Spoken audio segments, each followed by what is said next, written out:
నమస్తే, నా పేరు దినేష్. మీరు చూస్తున్నారు తెలుగు అన్బాక్సింగ్ థెరపీ. రీసెంట్గా ప్రైమ్ డే సేల్లో శాంసంగ్ M47 మొబైల్ అయితే లాంచ్ అయింది. ఈ ఫోన్ సేల్లో వచ్చిన వెంటనే మేము పర్చేస్ చేసాం, ఎందుకంటే ఈ ఫోన్కి చాలా హైప్ అయితే ఉంది. నెక్స్ట్ డేనే మాకు డెలివరీ అయింది. ఈ ఫోన్ మనం అన్బాక్సింగ్ చేసి రివ్యూ చేద్దాం. ఈ ఫోన్లో ఉన్న ఫీచర్స్, ప్రోస్ అండ్ కాన్స్ అన్నీ క్లియర్గా తెలుసుకుందాం. ఇది గెలాక్సీ M47 5G ఫోన్. నేను బ్లూ కలర్ వేరియంట్ని తీసుకున్నాను. సైడ్ చూస్తే మనకి దీని మీద ఫీచర్స్ అయితే మెన్షన్ చేశారు. 6000 mAh బ్యాటరీతో వస్తుంది. 45 వాట్ ఛార్జింగ్కి సపోర్ట్ చేస్తుంది.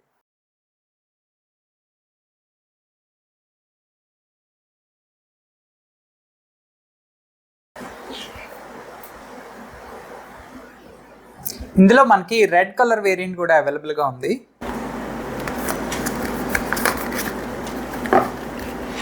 ఇక్కడ సిమ్ ఎజెక్టర్ పిన్ ఒకటి ఇచ్చారు,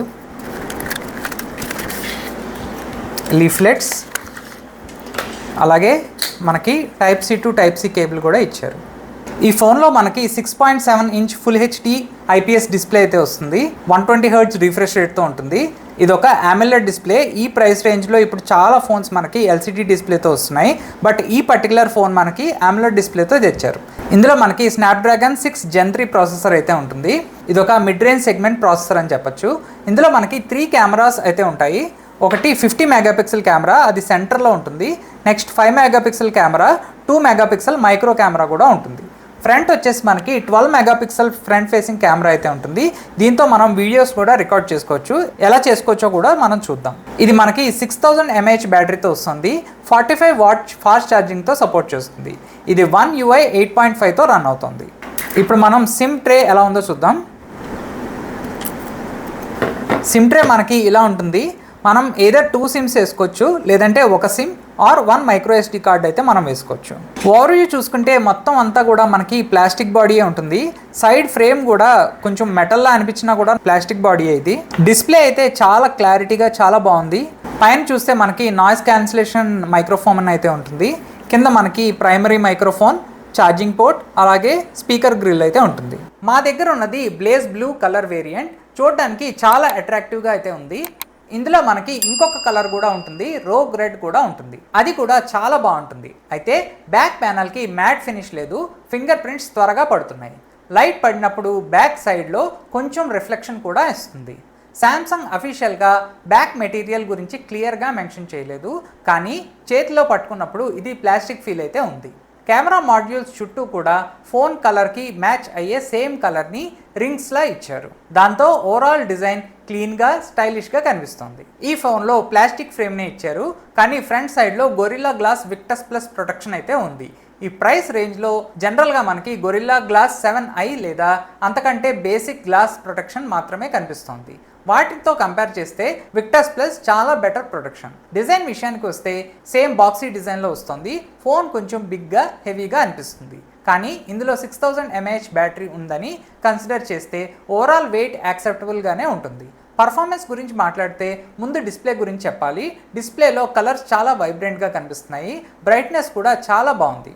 మేము అవుట్డోర్స్లో కూడా టెస్ట్ చేసాం. డైరెక్ట్ సన్లైట్లో కూడా డిస్ప్లే మీద కంటెంట్ క్లియర్గా కనిపిస్తుంది. టెక్స్ట్, వీడియోస్, ఫొటోస్ అన్నీ ఈజీగా వ్యూ చేయగలం. HDR కంటెంట్ ప్లేబ్యాక్ సపోర్ట్ కూడా ఇందులో ఉంది. HDR వీడియోస్ ప్లే చేసినప్పుడు కూడా కలర్స్, బ్రైట్నెస్ విషయంలో ఎలాంటి మేజర్ ఇష్యూస్ అనిపించలేదు. అయితే డిస్ప్లేలో ఒక డ్రాబ్యాక్ ఉంది. బెజల్స్ కొంచెం థిక్గా ఉంటాయి. బాటమ్ చిన్ కూడా కొంచెం పెద్దగా ఉంది. ఇది AMOLED డిస్ప్లే అయినప్పటికీ in display finger print censor అయితే ఇవ్వలేదు. Side mounted finger print scanner మాత్రమే ఇచ్చారు. అలాగే ఆల్వేస్ ఆన్ డిస్ప్లే సపోర్ట్ కూడా ఇందులో లేదు. AMOLED ప్యానల్ ఉన్న ఫోన్స్లో ఆల్వేస్ ఆన్ డిస్ప్లే లేకపోవడం కొంతమందికి డిసప్పాయింట్మెంట్ కావచ్చు. కెమెరాలో కూడా కొన్ని ఇంట్రెస్టింగ్ విషయాలు అయితే ఉన్నాయి, కానీ కెమెరా గురించి మాట్లాడితే ముందు పర్ఫార్మెన్స్ గురించి చెప్పుకుందాం. ఈ ఫోన్ స్నాప్డ్రాగన్ 6 Gen 3 చిప్సెట్ ఇచ్చారు. ర్యామ్, స్టోరేజ్ కాంబినేషన్ కూడా చాలా బాగుంది. ముఖ్యంగా 2026 స్టాండర్డ్స్ ప్రకారం చూస్తే ఈ కాన్ఫిగరేషన్ డీసెంట్గా ఉంది. జనరల్గా శాంసంగ్ మిడ్ రేంజ్ స్మార్ట్ ఫోన్స్లో ఎక్కువగా ఎక్సినోస్ చిప్సెట్స్ ఉపయోగిస్తారు, కానీ ఈ మోడల్లో స్నాప్డ్రాగన్ చిప్సెట్ ఇచ్చింది. పర్ఫార్మెన్స్ పరంగా చూస్తే ఎక్సినోస్ 1380 దగ్గరగా ఉంటుంది. కొన్ని టెస్ట్స్లో దానికంటే కొంచెం బెటర్ పర్ఫార్మెన్స్ కూడా ఇస్తుంది. నార్మల్ యాప్ ఓపెనింగ్, క్లోజింగ్ టైంలో అప్పుడప్పుడు చిన్న జిటర్స్ అయితే కనిపించాయి. ఓవరాల్ పర్ఫార్మెన్స్ ఓకేగానే ఉంది. కానీ ఇది ఎక్స్ట్రీమ్లీ పవర్ఫుల్ లేదా గేమింగ్ సెంట్రిక్ ఫోన్ అయితే కాదు. శాంసంగ్ జనరల్గా గేమింగ్ ఫోకస్డ్ ఫోన్స్ తయారు చేయదు. వాళ్ళ టార్గెట్ ఆడియన్స్ కూడా కొంచెం డిఫరెంట్గా ఉంటుంది. Daily usage, software experience, battery and long term updates మీద ఎక్కువ ఫోకస్ ఉంటుంది. కానీ మీకు గేమింగ్ మెయిన్ ప్రయారిటీ అయితే ఇదే ప్రైస్ రేంజ్లో ఇంకా బెటర్ పర్ఫార్మెన్స్ ఇచ్చే ఫోన్స్ ఉన్నాయి. కాబట్టి హార్డ్ కోర్ గేమర్స్కి ఇది ఫస్ట్ చాయిస్ కాకపోవచ్చు. అలాగే ఈ మోడల్లో వేపర్ ఛాంబర్ కూలింగ్ సపోర్ట్ కూడా ఉంటుంది. కాబట్టి సస్టైన్డ్ పర్ఫార్మెన్స్ అండ్ గేమింగ్ విషయంలో కూడా కొంచెం బెటర్ ఆప్షన్ అవుతుంది. ఇప్పుడు సాఫ్ట్వేర్ గురించి మాట్లాడుకుందాం. ఈ ఫోన్లో ప్రాపర్ One UI 8.5 సపోర్ట్ ఉంటుంది. ఇది Android 16 మీద బేస్ అయ్యి ఉంటుంది. శాంసంగ్ ఈ ఫోన్కి 6 years OS అప్గ్రేడ్ అయితే ఇస్తున్నారు. ఈ ప్రైస్ రేంజ్లో ఇది చాలా పెద్ద అడ్వాంటేజ్. లాంగ్ టర్మ్ యూసేజ్ కోసం ఫోన్ కొనేవారికి ఇది చాలా యూస్ఫుల్ ఫీచర్. 6 years వరకు OS అప్డేట్స్ వస్తాయి కాబట్టి ఈ ఫోన్ తర్వాత అవుట్డేటెడ్గా ఫీల్ అవ్వదు. ఫ్యూచర్లో వచ్చే కొత్త OS ఫీచర్స్లో కనీసం కొన్ని ఫీచర్స్ అయినా ఈ ఫోన్కి వస్తాయి. లాంగ్ టర్మ్ యూస్ కోసం ఇది చాలా మంచి అడ్వాంటేజ్. మరో మంచి విషయం ఏంటంటే ఇందులో మైక్రో SD కార్డ్ సపోర్ట్ ఉంది. హైబ్రిడ్ సిమ్ స్లాట్ ఇచ్చారు. 2 సిమ్స్ యూజ్ చేయొచ్చు లేదా ఒక సిమ్ కార్డ్తో పాటు మైక్రో SD కార్డ్ పెట్టుకోవచ్చు. ఈ సిమ్ సపోర్ట్ మాత్రం లేదు. కానీ ఈ ప్రైస్ రేంజ్లో జనరల్గా ఈ సిమ్ సపోర్ట్ ఎక్కువ ఫోన్స్లో ఉండదు కాబట్టి అది పెద్ద డ్రాబ్యాక్ ఏమీ కాదు. ఇప్పుడు కెమెరా గురించి మాట్లాడుకుందాం. జనరల్గా 20,000 నుండి 25,000 ప్రైస్ రేంజ్లో వచ్చే శాంసంగ్ ఫోన్ కెమెరాస్ పర్ఫార్మెన్స్ విషయంలో మంచి రెప్యుటేషన్ ఉంటాయి. కెమెరా క్వాలిటీతో పాటు చాలా యూస్ఫుల్ కెమెరా ఫీచర్స్ కూడా వస్తున్నాయి. ఫ్రంట్ కెమెరాలో కూడా వీడియో రికార్డింగ్ చేయొచ్చు. అలాగే మెయిన్ కెమెరాతో ఫొటోస్, వీడియోస్ రెండు క్యాప్చర్ చేయొచ్చు. ఫొటోస్ ఓవరాల్గా బ్యాలెన్స్డ్గా వస్తున్నాయి. కానీ ముందుగా ఈ ఫోన్ కెమెరా సెటప్ గురించి చూద్దాం. ఇందులో 50 megapixel main camera, ultra wide camera 5 megapixel మాత్రమే ఉంటుంది. అలాగే 2 మెగాపిక్సెల్ మైక్రో సెన్సార్ ఇచ్చారు. ఫ్రంట్లో 12 మెగాపిక్సెల్ సెల్ఫీ కెమెరా ఉంటుంది. ముందుగా ఫ్రంట్ కెమెరా గురించి మాట్లాడితే మేము దీన్ని డిఫరెంట్ లైటింగ్ కండిషన్స్లో టెస్ట్ చేశాము. డే లైట్ లేదా గుడ్ లైటింగ్లో సెల్ఫీ కెమెరా మంచి డీటెయిల్స్ క్యాప్చర్ చేస్తుంది.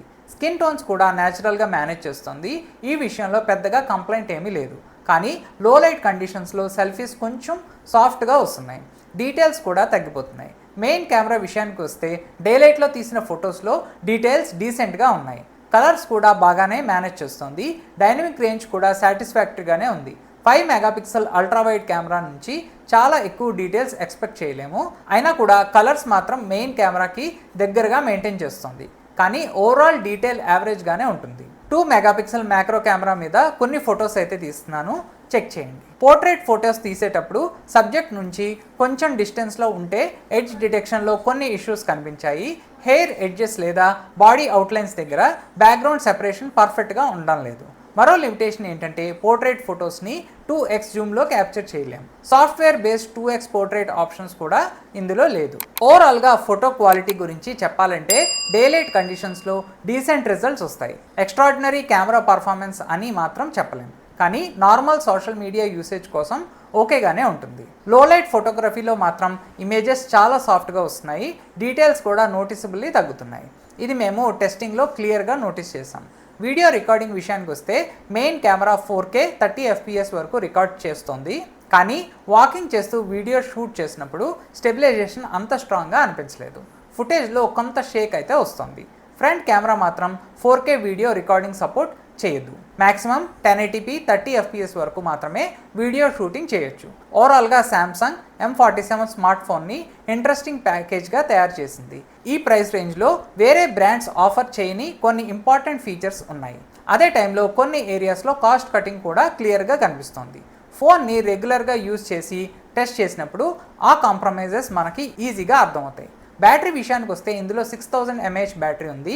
శాంసంగ్ సాఫ్ట్వేర్ ఆప్టిమైజేషన్ కూడా బాగుంటుంది. చాలా శాంసంగ్ ఫోన్స్ లాగానే దీన్ని కూడా మంచి బ్యాటరీ బ్యాకప్ వచ్చే అవకాశం ఉంటుంది. కానీ బ్యాటరీ పర్ఫార్మెన్స్ గురించి ఫైనల్ కన్క్లూజన్ చెప్పడానికి ఇంకా కొంత టెస్టింగ్ అయితే చేయాలి. ఈ ఫోన్ గురించి మీకు ఏమైనా క్వశ్చన్స్ ఉంటే నన్ను కామెంట్ సెక్షన్లో అడగండి. మీకు ఈ వీడియో నచ్చినట్టయితే లైక్, షేర్ అండ్ సబ్స్క్రైబ్ చేసి మా ఛానల్కి సపోర్ట్ చేయండి.